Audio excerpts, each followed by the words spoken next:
from now. Okay, let me just try to put some things in place to keep up. Okay, just in case, just to say quickly that I might go off video, maybe better when I start, and then so that I don't have connectivity issues because videos might drag it down even more. All right. Okay. Yeah. All right. Okay then. Thank you. You're welcome. Yeah.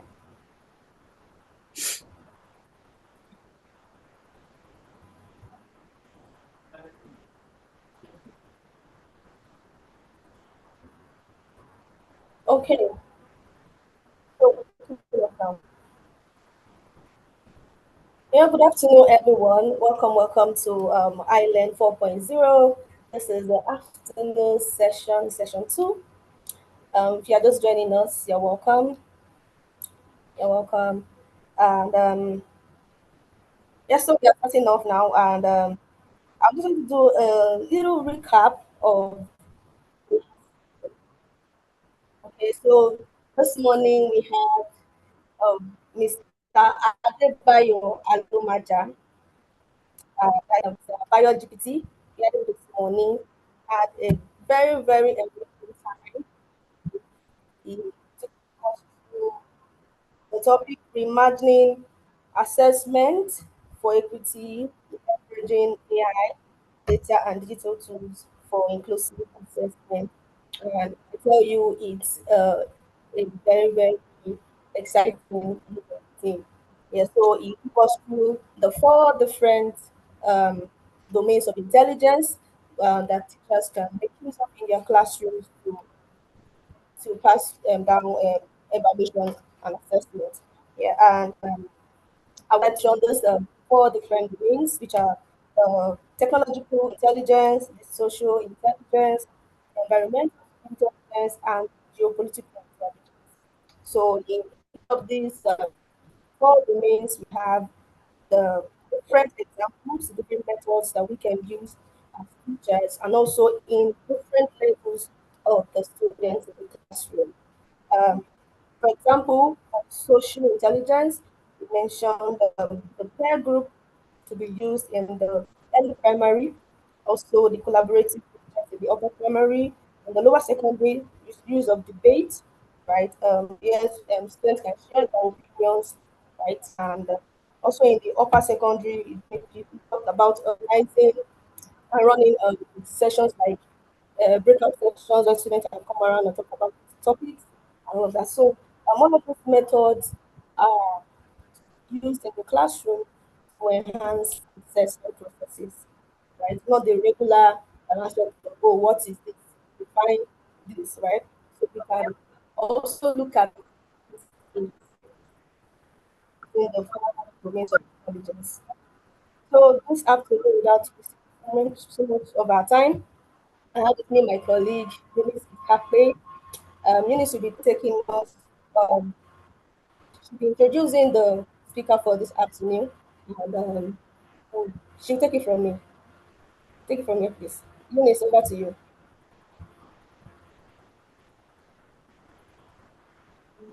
All right, thank you very much, Irisi. Thank you so much for that recap. Good afternoon, everyone. Good afternoon, Ms. Rhoda. Good afternoon, Bosman. Good afternoon, Ms. Omosolani. And to everyone who is joining live on YouTube, you're very welcome to our second session of Island 4.0.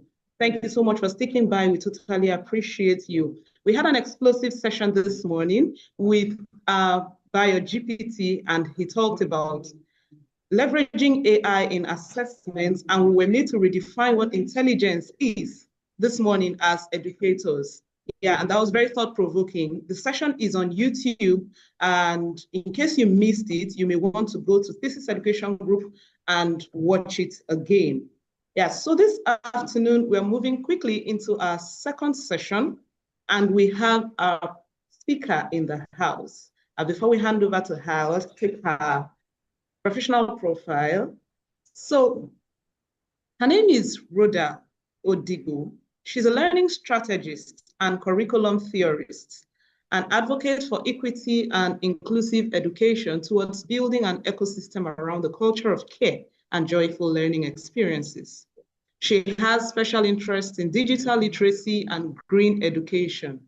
Her mission is to contribute to life-changing education using evidence-based processes towards nation building.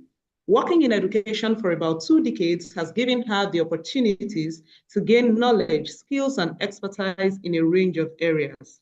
She has been applying evidence-based teaching, learning, and assessment strategies using data to make critical decisions that support development from the lens of education. These experiences have had a profound impact on her progress, and stakeholder relationships. Her primary goal is to improve learning outcomes that support skills building for children, competencies for young adults, teachers, and education leaderships in communities across Africa, and to contribute towards building future-ready skills for most vulnerable individuals. Ladies and gentlemen, please join me as we welcome Ms. Rhoda Odibu. Oh my goodness, it's my pleasure to be here. I just want to first of all begin by thanking you all at the team, at Thesis Education Group. Thank you so much, Eunice. Thank you to the founder, convener, CEO, everything, Bossman. Bossman is tirelessly an impact, I call him a chief impact agent, and it's very critical that Bossman and the rest of the people who do this work, are celebrated deeply for not giving up on education, for always showing up and looking forward to the empowerment, to the skills acquisition that is required for us to transform education in our country. I dare say in our continent and the wider world. So thank you, Thesis Education, for this wonderful work that you've consistently, tirelessly done. So my topic is titled Innovative and Effective Pathways to Assessment Systems.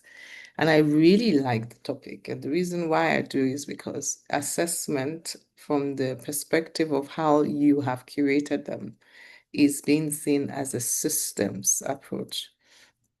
And I think that is what I sat with as I thought through what to share. I mean, if one begins to think about assessments critically, one can go, for 1 year, you're still trying to study assessments, because assessments live in the universe of monitoring, of observation, of evaluation, of impact, and and it has that sort of like very tight loop where it keeps saying what is working, how do we generate what we know is working, to how we're going to use that to inform the continuous program design and implementation efforts that we have.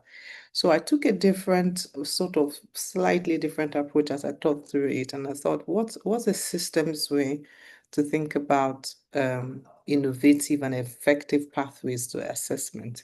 And so just a slight shift, and I know you didn't quite give me an exact script or set of objectives, so I took the liberty to address it the way that I would like. So let me just start by saying good morning to everyone again. I think it's good afternoon now. Thank you, and thank you for all of you for being here. So today, the way I would like to look at assessment is I'm looking at it not from, let me share my screen. Give me a second, I forgot. Yeah, let's see, where is that screen? Okay, 1 second, I'm sorry, let me quickly do that. Yeah. So I would like, as I try to share my screen, what I would like to look at assessments, not as an event, but really an assessment, because many times we think about assessments like a time we gather things together to really check whether something is working, right? I want us to look at assessments not as an event, also not to look at it as an exam, but like I said earlier, like a system, like a living, a breathing engine that actually drives learning. And so when we think through innovative and effective assessments, it's really not about tools from the perspective that I'm going to share today. It's about clarity. And for me, it's about clarity of purpose. What's the reason behind why we're collecting assessment? It's about the clarity of the evidence that we see, that, okay, we've collected it, we know our reasons, this is the evidence, and then the clarity of the decisions that we take from it. So it's a slight shift, and it's more talkative, more, like charging of thoughts approach that I want to follow with the conversations today. So I don't know why I'm a bit clumsy today with respect to sharing my screen. I'm just clumsy. So please pardon a clumsy little lady this morning. Let me try to open that slide that I put up yesterday. So 1 second, I must get the slide through. So give me a moment to do that. Okay, let's see. Let's see where I am with my slides. I would like, as I'm talking through it, that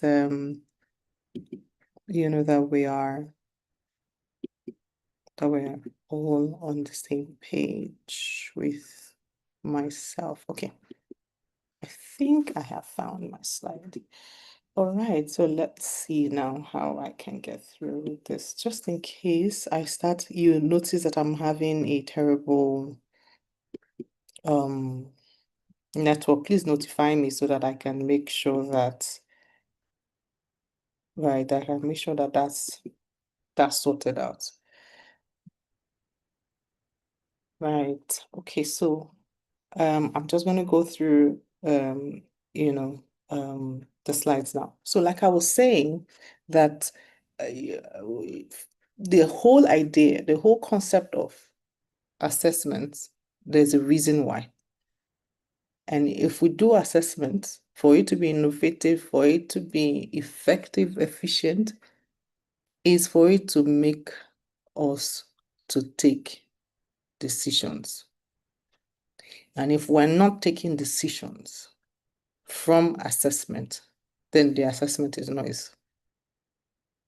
And the way that it's become systemic is if every single person in our school ecosystem has their own data points for the different decisions that we need to make at the different times that we're making them. And that's why our job is really about building an assessment system that meets the needs of the entire stakeholder universe.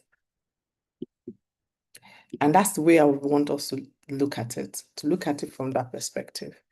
That our job is to build assessment systems that will meet the needs of everyone. Now, I don't know who's listening to me. You might be listening to me from the perspective of I am, in a school system, or an education system that is well-resourced, or an education system that is under-resourced. So I'm going to speak to the two demographics. And so it's whether you're low resource, whether you're under well-resourced, better resourced, as I use it in this phrase, then I'm hopeful that we're going to have a good sort of quick examples for you. And I just have a few, maybe I'm sure I have just like 30 minutes now to round up on what I would share. All right. Sorry. Right. So when I talk about the entire system, what I'm trying to refer to is that the different stakeholders that come together in any education system are many. I would have liked to say who are the stakeholders, all of you listening, but never mind. So this is a framework that I use to work with a lot of schools, and because I do work with government systems, this is the framework that I use to kind of say unpack what sort of assessment structure should we have, and how can each of them speak to each other in a way that we are using assessment the way that it transforms systems. So, Bossman, pardon me, I'm not going to be speaking from just the school's perspective. I'm going to be speaking from the system's perspective. And so different, the anchor of what we will do today is really about, that assessment is not valuable because produces scores or marks or numbers, or that we even have dashboards. That assessment is actually only valuable or truly valuable when it helps us to make those decisions. And if nothing shifts, whether it's how we teach, how we group, how we pace for learning, how we support with resources, then that assessment was, like I said earlier, just noise. Different stakeholders need different data points. And because they make different decisions, and they need that, they often need that information at different times. Because of that point, our job then is to design an assessment system that delivers that evidence, the right evidence to the right people at the right time. So on the screen here, you will see all of the stakeholders that I've managed to sort of summarize into the critical stakeholders within any education system. Number one, and always top on my list, is the students, and we can go through all the others. The students, the parents, who are the critical stakeholders, they're the payers, and ultimately the doers. So who is the payer, who is the doer within this space? The students, the parents, the teachers. There are a whole lot of other doers. I'm just going to categorize it across these 8. And the reason why I have the 8th here is the donors. And one thing that I've learned also from education systems, from even individual school systems, is that they don't unpack the power of the donor community in helping them to drive growth. And that's why they have not been, and that's the reason why you would see that assessment systems don't cover to that point.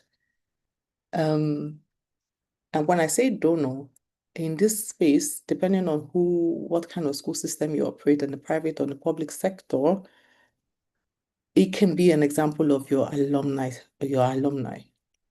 And the power of the alumni is largely untapped. And when we try to solve for education problems, we often go and say who and where are those who have passed through our school systems, and how can those also contribute? But if our assessment systems are not targeting those, then how do we fund comfortably the work that we do to get to them? So I'm going to try to be as fast as possible. Please remind me again if I'm talking too much and I'm making maybe like I'm not managing my time well. You need to put me accountable. Eunice, I'm calling you out on that. So let's see. I had mentioned what are the different assessments that we need, right? And oh my goodness, I'm trying to go back. I want to go back. Okay. So here, I don't know why my slides are doing that. The questions here are, for each of these stakeholders, why do they need data points? What are we collecting? What are decisions that we make? And for data, just juxtapose data with the assessment, because assessment is data. If we don't see assessment from a data perspective, then actually we are not really using it the way we should, and that's why we're possibly not designing it properly. So what decisions we made for each person here? What is the data point that they need so that they can use it to inform how they intend to improve, or even just to say what they're doing well? And how often was the period that they need that? So let's take a look at students, and the way I've framed this is that we will just take a quick look at which each stakeholder needs, what sort of assessment they need, what decisions we need to make, what is a critical pathway for those decisions, and we have under-resourced example and better resource. By under-resources are schools that don't really have enough resource to do what they need to do, and the better resources schools are categorized that, okay, you have additional resources to support your design, your assessment design. And bear in mind that it's purely around building efficient, innovative systems for data collection. So let's look at each one of them and say, okay, let's explore the stakeholders, because again, systems fail. I just want to keep making this point because it's not because they don't like that information or that data, but it's because they ignore who it is for. So I have outlined that students, parents, teachers, principals, donors, operations teams, management teams, all of them, each of them need theirs. Now let's start with students, who I understand to be the core and the heartbeat of our education systems. They are the ones that end up, we really, really want to know what are their outcomes. These are the people that we care about the most. These are the reasons why we're in this space, in contributing to nation development, in contributing to gross national product, and just think about the whole holistic approach. The reason why students even need to know 4+4 is 8, because it affects literally how they see their economy and things like that. So for students, we want to know their progress. So if your assessment system is not helping us to know their progress, then it's faulty. And when I say progress, I mean all kinds of progress. Let's say you categorize your students from band A to D. Band A is, students who are the top percentile, and you keep going down. How many students are moving from D to C, and how many are moving from C to B, and how many people are moving from B to A? That kind of information is critical for knowing who is progressing, what are they progressing, and what are they failing. And students themselves need to know that their progress, and they need to also know what the misconceptions they have are and what next steps are. And that this one lives inside the classroom with the children, right? But also tracks back to the system in general for any school system to understand where all their students are. It's okay to celebrate top performers, but it's also okay to celebrate the strongest performing performers, right? The strongest and most improved performers. I've seen only one school in my lifetime that celebrates the most improved in the way they celebrate them. Like, a lot of people do that, but is it a spotlight? And if it's not a spotlight, then it's not capturing as much as it should capture. So students need to know their progress, they need to know their misconceptions, they need to know what next steps they need to take. That is why assessment exists, that it informs next steps. And what sort of decisions are they going to make with that? They're going to make their decisions for improvement and what they should focus on next. That is the kind of decision that students themselves need to make. And I say this from the perspective of the fact that students are supposed to be critical stakeholders in how they're assessed, what they're assessed for, and what they need to use that for. Many times we give them the grades and that's where it ends. We don't mention to them where they are, what they need to do to improve on the one-on-one perspective. And that's the culture that teachers should then have in building efficient assessment systems. So students need that assessment information so they understand themselves as learners. So they know what they understand. They know where their gaps are. They know what they need to do. They make very real decisions. How do I improve? If students can't answer these questions, then they are learning blindly. They are actually learning blindly. And for us, from where I sit, I feel like one of the critical pathways is, having low stakes formative assessments that build self-awareness. So low stakes, saying simple things like, sitting with them with check-ins. What sort of check-in do they have on their level of performance? A simple check-in where it's just sitting and says, okay, this is how, where you are now. This is what you need to do. Is that part of the culture of every assessment? That's how to build innovative assessment systems. And I'm not even trying to go, I chose not to do the tech or tools. It's really just want to talk about the heartbeat of how assessments are more efficient and from a systems approach. So if the critical, for us, the critical pathway is this low stakes formative assessments that happen within the classroom that builds them. It's not for fear. It's not for punishment. It's just simple checks that are done almost on a daily basis. And some examples of simple checks in context where it's not very, there are not that many resources. A word journal, a book, an exercise book where they write, that can shift learning, can shift for you. Because when students, for example, are able to summarize a whole lesson in one word,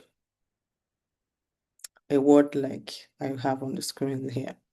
And then once they're able to summarize the whole lesson in one word, then they write 2 or 3 sentences that help to explain. This single reflection helps them to build something that's called metacognition and is at 0 cost. Metacognition is thinking about my thinking. And one student say one word about the lesson and they write just 2 lines after it. That is the quality of assessment. That becomes even something we call, a portfolio, assessment portfolio for that student. And that's one way, just an exercise book where they reflect every time as frequently as possible. And then when there are more resources, it can even go more further. It can become stronger, where you can have a 1-minute paper that is submit, just with a question, or that gives more insight, and then there you are asking students to share more 2 areas. What's the most valuable idea that they have? What are the remaining questions that they have? And then the teacher can see the class trends immediately, right? It's easy for that teacher to see the trend. Who is struggling? What did they really get? Did they really get it? Honestly, if assessment systems are not that built to design that way, then it's not innovative, it's also not efficient. And I try to stay away from tech, not because I know our BioGPT, I trust him to have dealt with the tech systems. Or I am coming or the tech structure. I want to get to the heartbeat of what the tech should define, right? So that becomes part of what everyone is looking in as they're designing their tech assessment tech structures to fit a system that is able to afford it. Now let's shift to teachers. And please, any wrong spelling you see is ChatGPT helping me to do work. So all of us are doing work, and you see that the human in the loop part of ChatGPT is the most important part. You can give it all its prompts and everything, but it will always make errors. So when you see any spelling error, it's because the lady GPT makes errors, and that's why the human in the loop part of using AI is very, very critical. Why do teachers need assessments?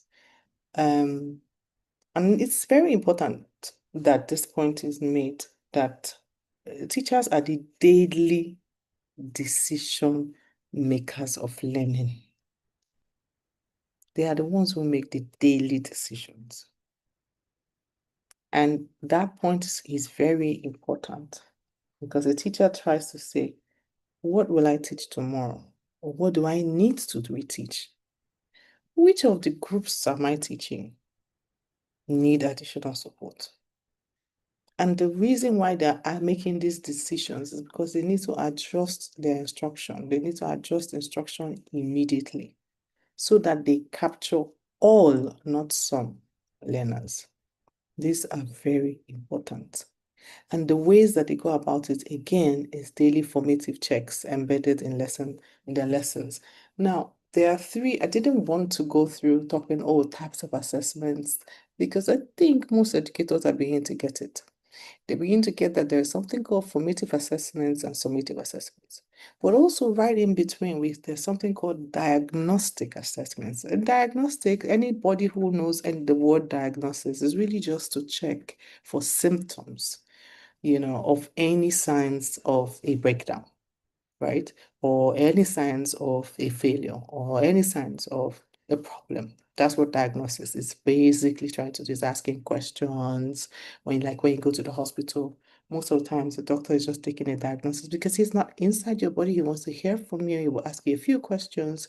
Oh, and then he'll make the connections between the headache and maybe the temperature. And if there's headache and there's no temperature, he's already saying, okay, it's not that bad, but if there's headache and temperature and his stomach upset, that is what diagnosis is really trying to in the space of medicine. But in assessment, we say that diagnostic assessments are usually used to trigger a teacher to inform how the learning health, that's what I call it, the learning health of the current class. So, and that's what diagnostic assessments tend to do. So I didn't want to go through all of that because that's going to take us into another, trying to tell you about assessments. I think in previous summits, island summits, we've actually dealt with, types of assessments and stuff like that.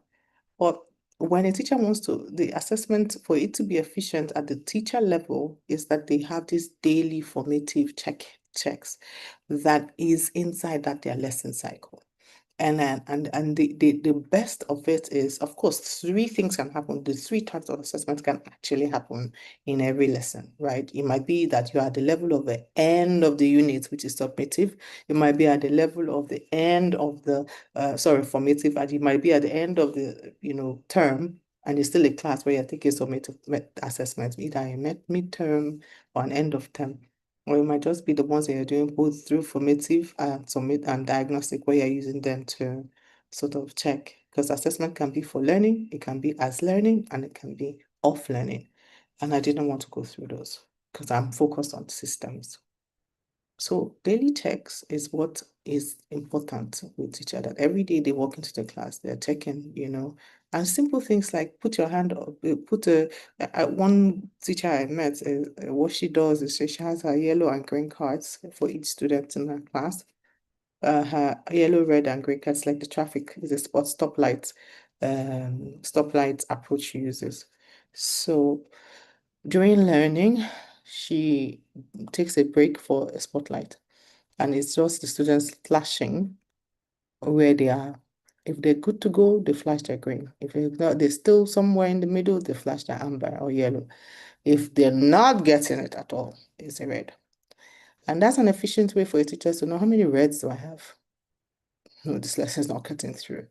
But it's also embedded in the fact that the teacher has solidly built a relationship of safety. That is that the children feel safe to make mistakes.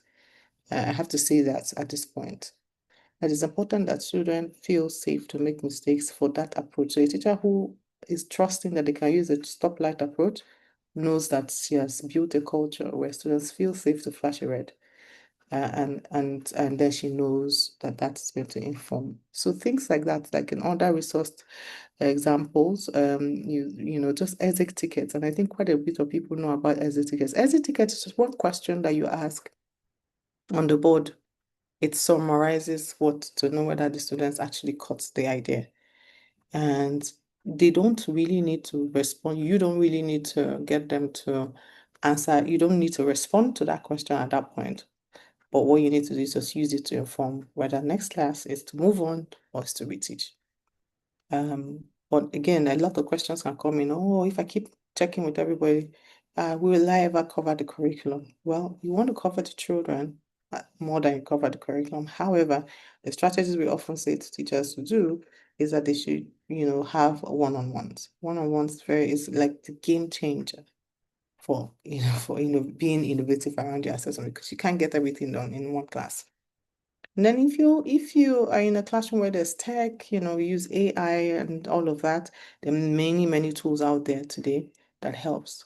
Kahoot is one of them, Quizlet is one of them. There's so many of tools out there where you just do a quick poll with the students, and they all have access to the Kahoot, and then you show them the poll, they click on it, this is on silent. That's why tech is good, because nobody's going to see who is anonymized. Is that the right word? Yeah, I think so. And then each of the students just punch in what they need to do. And then they get instant, prompts. And then with artificial intelligence, certain tools help you to know immediately where the students are. And so once they use that and they know, oh, okay, they didn't quite get it. If 60% of the class didn't get the right answer, that particular lesson needs to be retaught. And that's how assessments are innovative. I'll move a little faster so I don't, overstretch our time. And please, Eunice, let me know when I'm out of time and you want me to get into Q&A. Just let me know.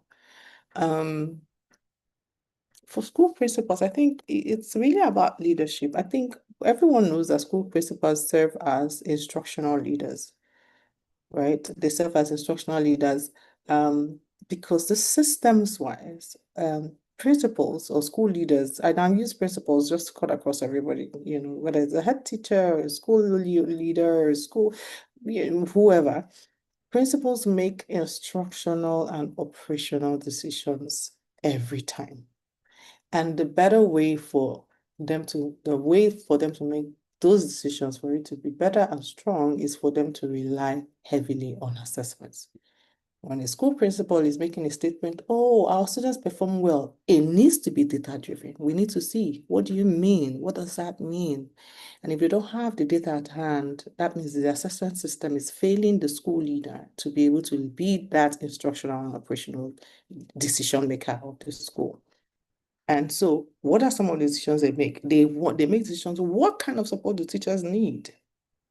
Because if the teachers are struggling and the students are struggling, then the teachers are struggling as well. And if the teachers are struggling, then wait, what do we need to know? See how it maps back from student outcomes back to the decisions that the school leader needs to make towards equipping, empowering, supporting their teachers to make the right decisions. And then what sort of time would they need to allocate to those resources? Very, very important, very, very key, and that's how they become, strong decision makers that is informed by assessment. I think they call it data-driven decision making, and it's usually all around the concept of assessment. And in areas where teachers don't have, a lot of resources, classroom exit ticket wall walk, like you're walking into the class. I know it's a school leader who goes into their class. Well, they do two things. They go in to motivate, and they also go into motivate the teachers, and they're also going to get one question out of the teachers as well.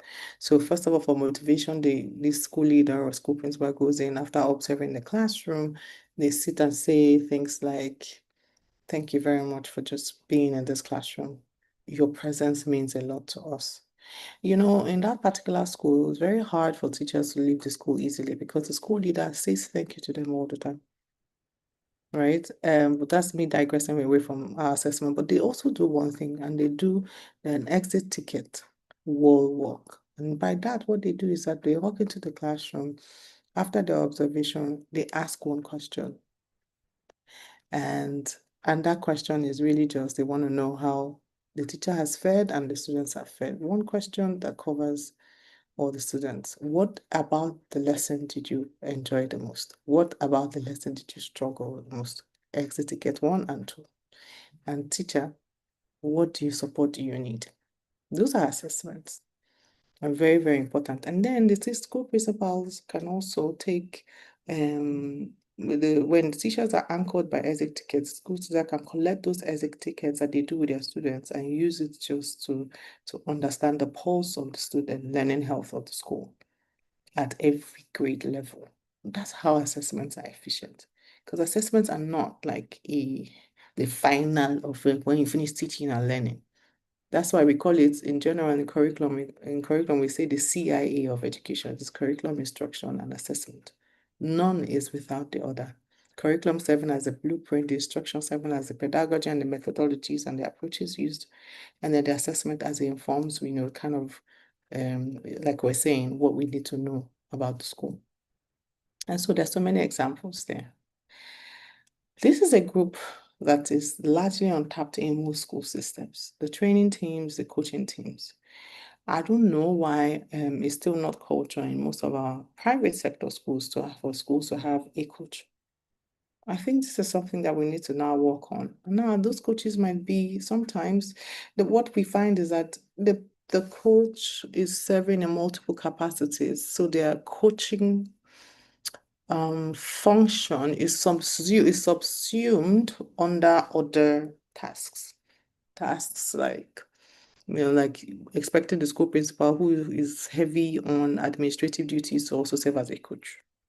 That can be confusing because a coach sits down with the teacher every single time after observing the teacher, and their job is really to build a solid relationship with the teacher to also make sure that that teacher is well supported. Not supported like, they're thinking, oh, when I have the time. But training teams and coaching teams also need to collect data. As a systems approach, we need to have that particular vertical very strong in a way that they are there collecting data. We say it this way, that the critical most, or the single, let me say it differently, the single most critical investment to be made in education systems is on the people that are standing in front of the children, teachers. And everybody in the education system should be at the service of those people to ensure that they get all that they need, that they use it to inform all the things that they're doing. So, of course, our training teams within our school systems, within our government systems, and our coaching teams also need assessment to guide what? Teacher development. And really say, what are the gaps? What do they need to refine? What should our next coaching cycle be? Which teacher needs intensive support? Which teacher actually needs to be replaced? Because some teachers are better in other functions than the functions they've replaced that. So it's really about us saying, how do we assess the teacher practice? Not just the learner scores, and that's what the coaches are there for. They look at the teacher students, they look at the student-to-student relationship, student-student relationship, student-teacher relationship, teacher-student relationship. And those three things are two different things. It's what the teacher does with the student, what the student does with the teacher, what the students do with each other. That's what the coaching teams do. And all of that data collection helps to inform, to build a very solid, efficient, innovative approach. And I've seen multiple examples of it happen. I've seen in places where, WhatsApp groups are much more efficient than gossip channels or information channels, right? Because I see that a lot of WhatsApp groups have turned to, I don't know, where people get their latest gist from. But meanwhile, it's an under-tapped platform where things can happen, where short clips are shared. And I'm not even talking about short clips of, other schools, and other systems. One of the schools I worked with, I ensured that they use their WhatsApp group, as an opportunity to share best practice or better practices within their own system. So the coaching team, the training team will come together and they will watch the two teachers teach and carry snapshots of powerful practices by teachers and drop it in their platform. This is not he's not trying to say we're learning from borrowed systems. We're actually learning from somebody who we've seen demonstrate great practice in their classroom. That is an assessment output. It's an assessment output where, teachers also record good practices with their classroom, so things like that can happen. And when the resources are not too many, the teachers can just submit simple questions, things that the students have responded to in the past. And if I wanted to even show some examples, but it needed me to go into folders, and maybe I can share something on this piece where you see where a student started with a picture of that student work to where the stages to which they grow in building that particular skill. And this was a fraction example. And the teacher just had a picture of this where the student started, in solving a problem, where the student had improved on, and she actually dated them. This is just a pen and pencil and a picture. A notebook with the student doing their work, and the teacher's pen supporting the scaffolding student to continue to grow on that particular skill, and the teacher took a picture, and it's just one example. So documenting, solutions that teachers have also are helpful. And then our parents, whom we must not forget as assessment, of course, and decision makers, and it affects quite a bit of things. So why do parents need assessment? One, for their job as partners. Many times, the reason why, and I'm going to share something quickly as I make this point around parents. Many times, the reason why we have distant parents is because our assessment systems are also inefficient, because we're not sharing as much data as we should share with parents in the way we should share them. There is a study that was carried out in Pakistan, and it's good that it's Pakistan. And when you see studies from countries like Pakistan, Bangladesh, they are very related to us in, sort of what sometimes in some sense, a poverty lines, sort of cultural, there's a bit of cultural alignments, even systemic alignments in a way here and there. what that study did was they looked at, they shifted the assessment structure. So their report card, the intervention was on a report card intervention. What does this report card do? Rather than a regular report card, they decided, you know what, we're going to add all the schools, the districts, the schools in our community. And I'm talking about this from a public education perspective. They added all the schools within their community as a state. They collected the data in this district with maybe, let's say, 50 schools. In that district, the report card was going to show the performance of the students, the average performance of students from the 50 schools in that community. So if your child was in one of those schools, you will know the performance of another child in another community, in the schools in that community, and their average. So you know what's the average performance for mathematics, English, science, and the various subjects for all the schools in that your district, not only your own school. Then they will zoom into your own school and let you know all the performance of the children within the school, your school, at the various grade levels. Snapshots, they expanded the report card. What did they see? They saw an improvement in student outcomes, but because from a report card intervention. Don't forget that a report card is purely a report to the parents. And so when they saw improvements in student learning, what did they know? Immediately they knew that this single intervention led to improvement because parents became involved. Because they could see a snapshot of their child in the community that they lived. And then it made them to, so when they started having more conversations with parents and they saw that report card was shifting things for them, they decided to do that. Now, parents need to support learning at home and they need to monitor progress. It's the job of parents to monitor progress, and schools with efficient, innovative assessment systems do that very well. And the idea is because the decisions that the parents need to make, those sound simple and straightforward. They need to be strategic. And they are trying to say, how can they help my child? How do they need extra support? And we as school systems need to ensure that parents are getting that point. And then if that is the two questions, how can I help my child? Do they need extra support, and even others? Then that means we need to use better assessment structures that are simple, is accessible, makes it a narrative in a way that the parents are able to use. And so some of the examples that we have is just like, it's simple things like what students take home in their notebooks. And for parent platforms, sometimes it's just to take a simple picture and put it send it to the parents, or put it in a newsletter for schools that have better resources and parents that have access to newsletters. Show samples of what the students are doing in the class. I feel like it's a missed opportunity for not being able to show samples. That's the problem. So if you show samples, where students are doing differently, then it's helpful.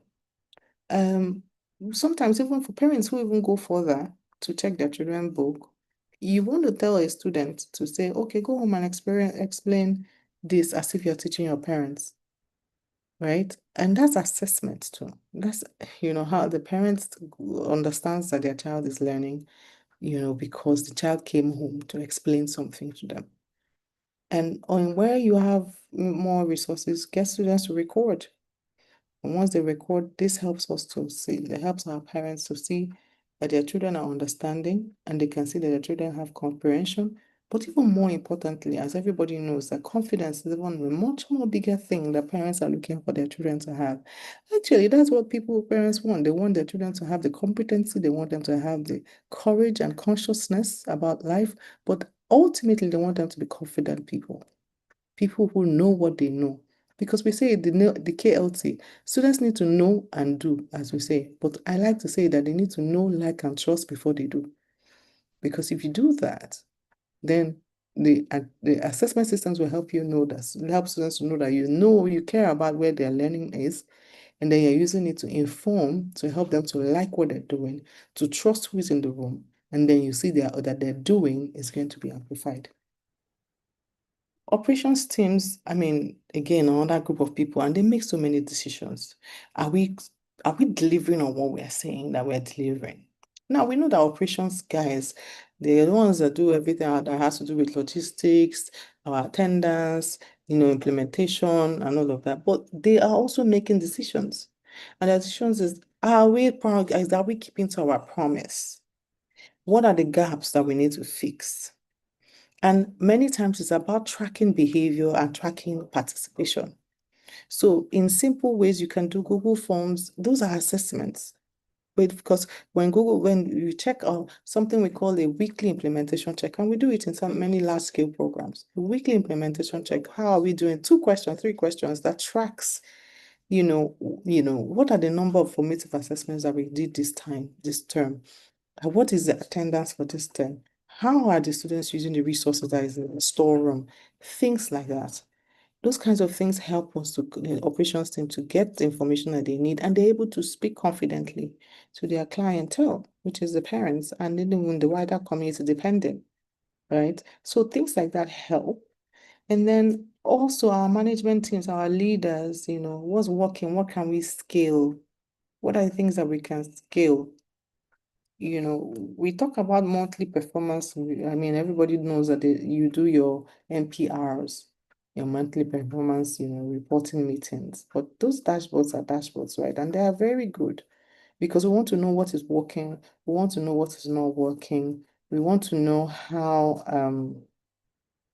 a management team would then use the assessment that's coming from all of this data they're collecting to steer their strategy, to allocate resources, and then to make funding decisions.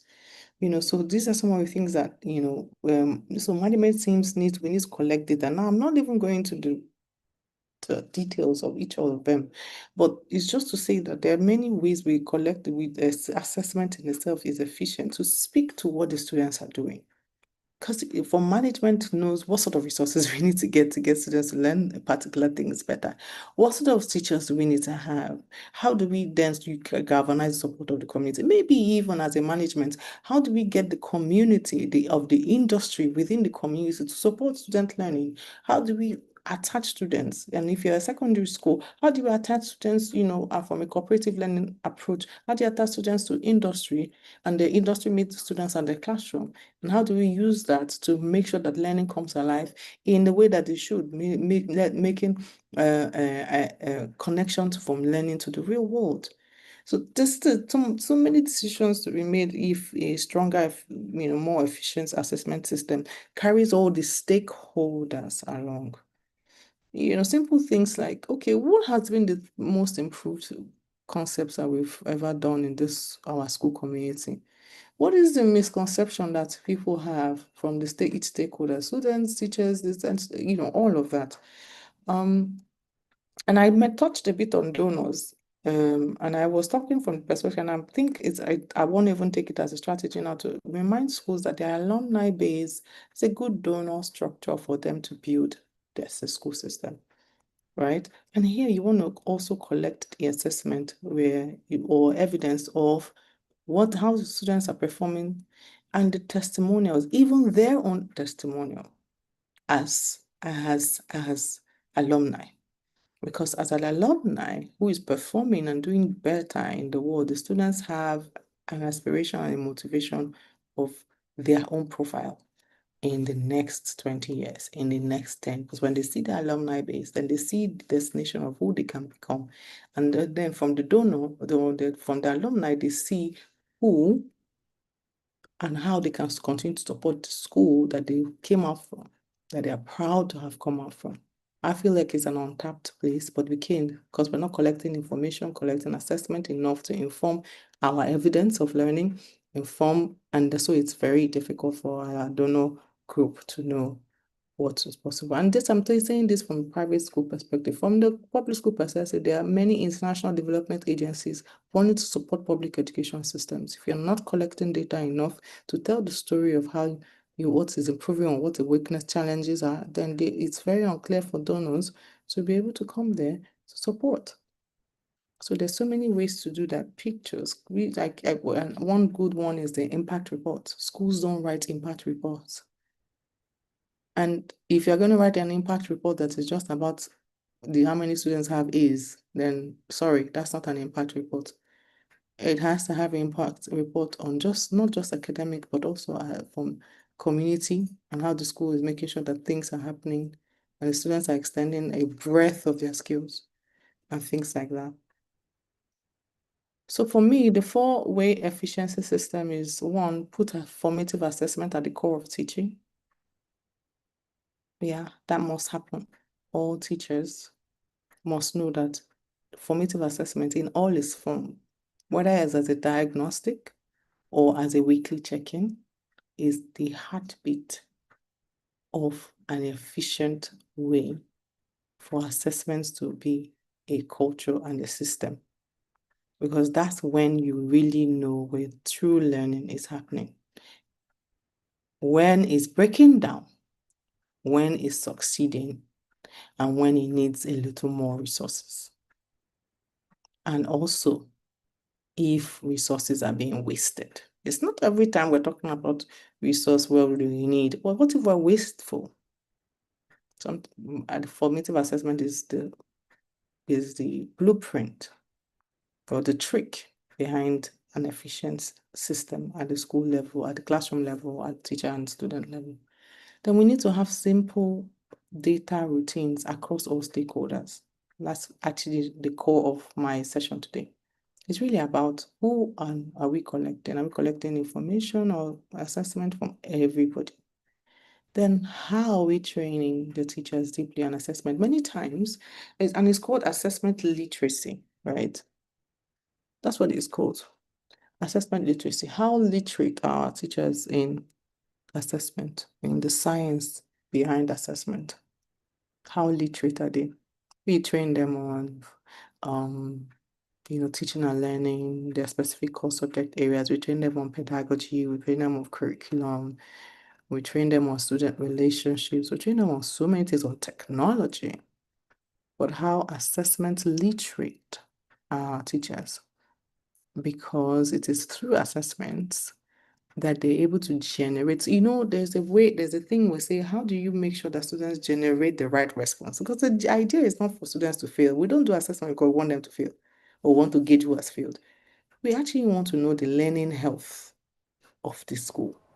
So, and for you to do that efficiently is for assessment literacy to be a part of the deep training of the teachers. And then lastly, is to ensure that all of that assessment that we're collecting is leading to action. Assessment to action.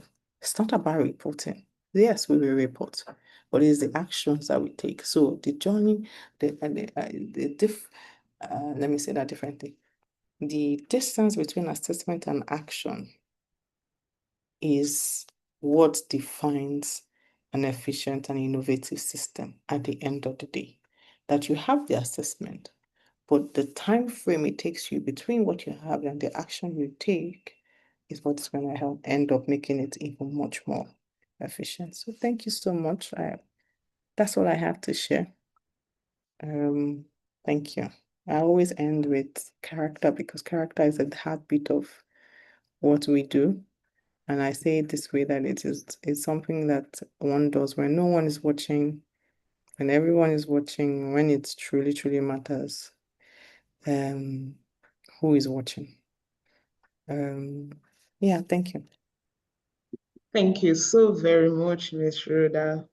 Thank you for your time. Thank you for your insights. Yes, we totally appreciate. And yet it's very particular, the angle you came from, understanding the why of assessment. I think a wise man said that if purpose is not known, abuse is inevitable.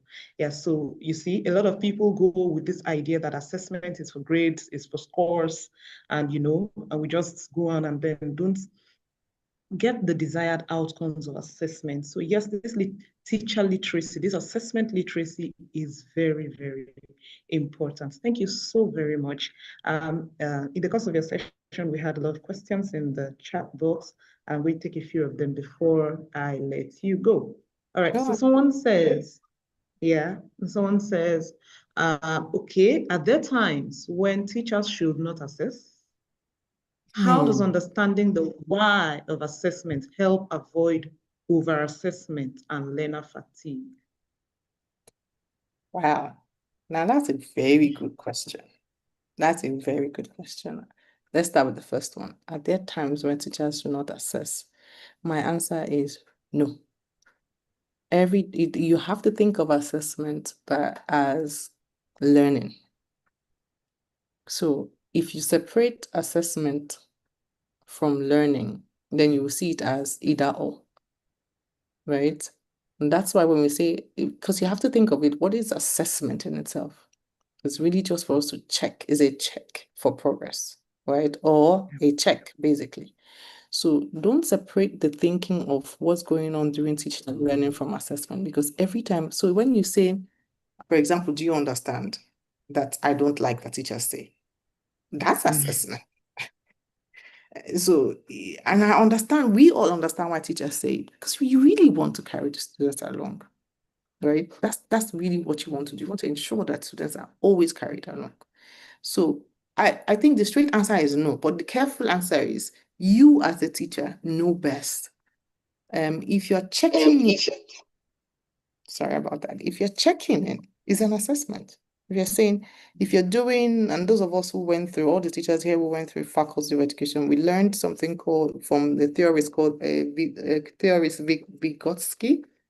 And his theory was around, he's a social reconstructionist, but his theory, and I don't want to use big words so that not everybody is confused, but it was about the, what's it called? The zone of proximal development, which is the theory of scaffolding. Scaffolding, great teachers scaffold, and it's like the art of giving clues to students to continue to make them to learn. You're not giving them the answers, but you're giving them a clue.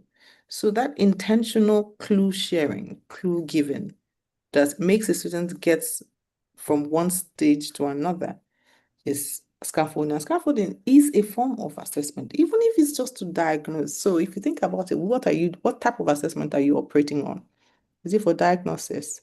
Is it for end of unit? Is it for at every point? Even you as a teacher, you don't, when you give them classwork, you're assessing. Classwork is assessment.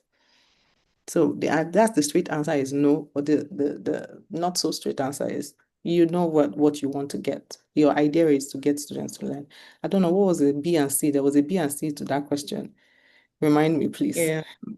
So the B says, how does understanding the why of assessment help avoid over-assessment and learner fatigue? It was a good question. Over-assessment, I think in our Nigerian context, I would say, is often when you are always given, people feel that it's, and please correct me who asked this question, if that's not what you're thinking of. If over-assessment means I'm constantly testing, right? Making students to feel like they're going to a test.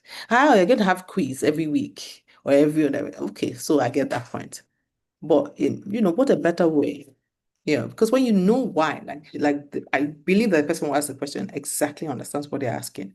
Because when you know why, and if the why is, I want to know where my children are, then you can do simple things. Do you know that one question, like we said, exit tickets is assessment? Exit tickets are a powerful way of knowing where your children are. Now, you don't have to quiz them all the time. And I believe in scheduled and structured formative assessments, right? Because kids know that they're going to be assessed. Like every 2 weeks is a quiz. If that's the school culture, then that's fine. But it is when the quiz becomes 20 questions every time, rather than 5 critical questions that you can do item analysis on. You can say, which question is always a problem? And then you can focus on that. You can set 5 questions on 5 different, maybe core subtopic areas, and you will use maybe question if 30% of the students or 80% of the students, sorry, in the extreme, pass or fail that particular question, you know that question is a problem, right? And the C, I think I responded to it, right? Please check How to avoid learner fatigue. Yes, learner fatigue is when you overdo it. And I hear you loud and clear. It's every time they're quizzing.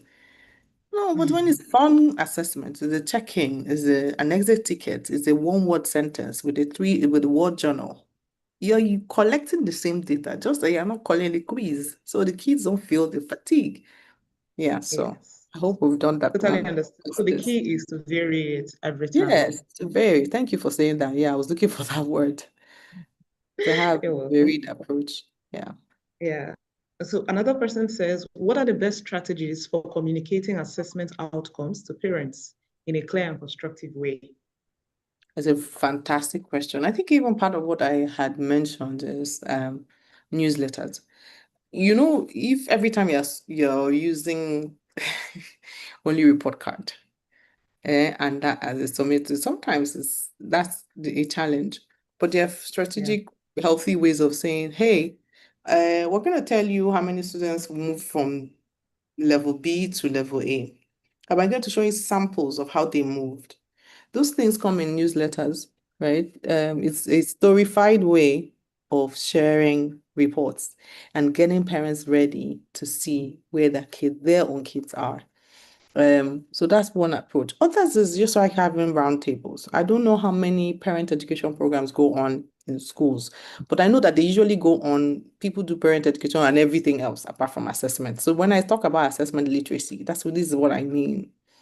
Yeah, that what is the culture of assessment and how do you get parents together to say, oh, today we're gathering you to kind of learn about our assessment system and how to partner with you on it. So here are some of our strategies. This. With you, we want the students to come and share with you confidently on topics. Please make space every Friday, every Saturday to listen to your child for 2 minutes, then demonstrating what they have learned, right? And then you can collect simple forms, Google Forms to say, okay, so those fun, creative, innovative, ways of getting parents knowing that assessment is learning is one way, of doing it. And it's sometimes in sharing with them in the school, in, platforms or using creative ways as your WhatsApp platforms, and you keep sharing, not only at the end of the day. These things, we shift that culture because assessment is always thought of as a summative approach. Yeah. Thank you very much. That was the thumbs up there. So yes, the asker is very satisfied. Yes. Good. All right. So another question says, if assessment should guide decisions, what are the key skills or competencies schools should be assessing today that they often overlook? I like that question too. All these people with their brilliant questions. I love it. Gosh. So my work is centered on a whole child development. And what that means is that students are not made up of only academics. Some people have put it better this way. It makes punchy lines, but it's good, right? It's cliche. It's like, are we book smart and are we life smart? And so if book smart and life smart come together to make a human being smart, then those are the competencies we should be pursuing.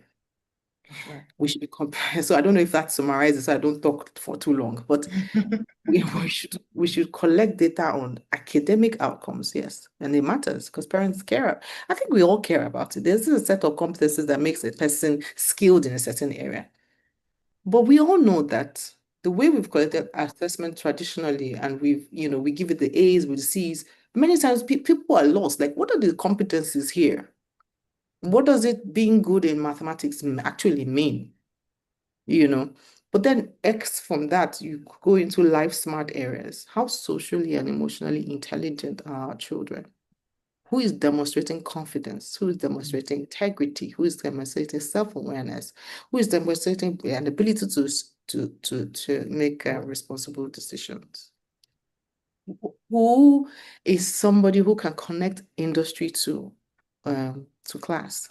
Who is able to create? Who is there's something some schools do, they call it the design sprint. Who is our fastest design sprinter? Do you see what I mean? Like a bouquet of competencies that actually we need in the real world. I think nobody really asks us for our grades in the real world. What people ask us is, how are we good with projects? Are you a good project manager? Are you a good question asker?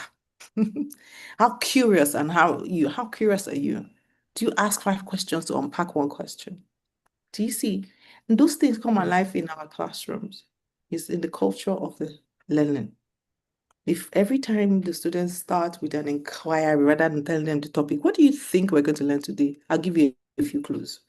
Do you see what happens? Think, share, pair, which of it. Those kinds of competencies are things that we should be checking.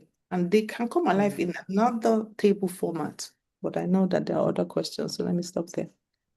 Yeah, thank you very much. Yeah, this takes me back to the earlier session we had in the morning, where BioGPT was speaking about the 4 domains of intelligence as it is now.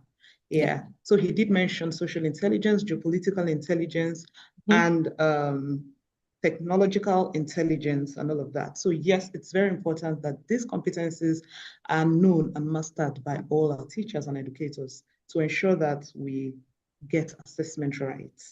Yeah, I can even add something that will help everybody. Let's just think about spices, spices with the word spices. And we say it is what we consider to be the whole child or the whole human in this case. The first S is you can call the first S social. So there's social competencies, P, physical competencies, I, identity competencies. That's where you kind of figure out, do you know who I am? Do I know who I am? Where am I placed at? The geopolitical or geo whatever. Then in C is the cognitive, the one we all like. But I also add another C to it, right? Which is creative.